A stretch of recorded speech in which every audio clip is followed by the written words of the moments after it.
बिस्मिल्लाहिर्रहमानिर्रहीम।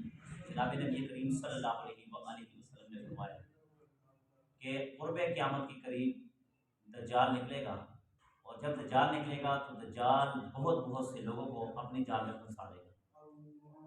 अब याद रखना कि दज्जाल जब आएगा तो उसके साथ अक्सर व बेशतर मुसलमान भी साथ उसके मिल जाएंगे। अक्सर व बेशतर मुसलमान उसके साथ मिल जाएंगे, उसको खुदा भी तस्लीम करेंगे। कोई उसको क्या कहेगा, कोई उसको क्या कहेगा। अब याद रखना वो कौन लोग होंगे जो दज्जाल के हिमायती होंगे, और वो कौन लोग होंगे जो दज्जाल की मुखालफत करेंगे। जो लोग मसाजिद, मदारिस, कुरान, हदीस, उलमा के साथ जुड़े हुए होंगे, अपने आप को गुनाहों से बचाएंगे, अपने आप को फितूर से बचाएंगे, अपने आप को बड़े बड़े सगीरा कबीरा गुनाहों से महफूज रखेंगे, वो लोग दज्जाल के फंदे में नहीं आएंगे, ना वो दज्जाल की जाल में फंसेंगे, बल्कि उसकी मुखालफत करेंगे। और जो लोग सेकुलर ज़हन रखने वाले हों, जो कहते हैं कि शरीयत में ये क्या है, शरीयत में ये क्या है, हर वक्त कीड़े निकालते रहते हैं। ये शरीयत में पर्दा कहाँ से आया, शरीयत में पाबंदी कहाँ से आई, शरीयत में हज कहाँ से आया, शरीयत में कुर्बानी कहाँ से आई। हत्ता कि एक वीडियो पर एक औरत कह रही है कि ये कितना बड़ा जुल्म है कि आप एक जानवर के गर्दन पर छुरी रखकर ज़बह कर दें, और कहते हैं ये कुर्बानी।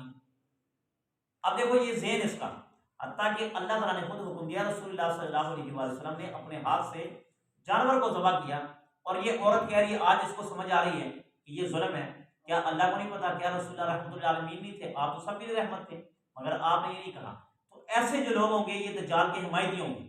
ऐसे लोग वो दज्जाल का साथ देने वाले होंगे, दज्जाल को मानेंगे, दज्जाल को खुदा तस्लीम करेंगे। मगर जो लोग अल्लाह और उसके रसूल सल्लल्लाहु अलैहि वसल्लम के बताए हुए तरीके पर अमल करते हैं, अमल करने की दावत देते हैं, ये लोग दज्जाल को कभी नहीं मानेंगे। हत्ता कि दज्जाल इनको काट भी देगा, मार भी देगा। अगर इनको दोबारा भी जिंदा करेगा ना, तो दज्जाल की कभी भी ये हमायती नहीं बनेंगे।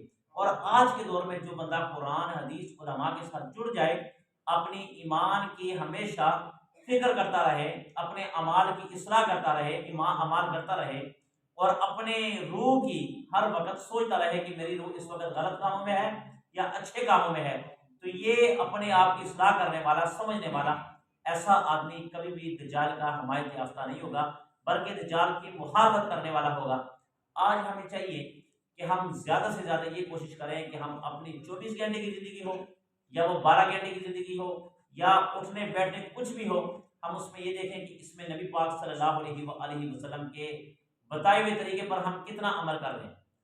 जब तक हमारी ज़िंदगी में नबी पाक सल्लल्लाहु अलैहि वसल्लम का तरीका नहीं आएगा, तब तक हमारे अंदर दज्जाल वाली वो जो दिल होना चाहिए, जो मुखालफत रखने वाला जिगरा होना चाहिए, वो नहीं आएगा। जो जो नबी पाक सल्लल्लाहु अलैहि वसल्लम के तरीके पर अमल करेगा, उसके अंदर अल्लाह ताला एक कुव्वत और हिम्मत पैदा करेगा, और वो कुव्वत और हिम्मत ऐसी होगी कि वो दज्जाल के साथ टक्कर ले लेगा, मर जाएगा, कट जाएगा, मगर दज्जाल की कभी भी हिमायत नहीं करेगा।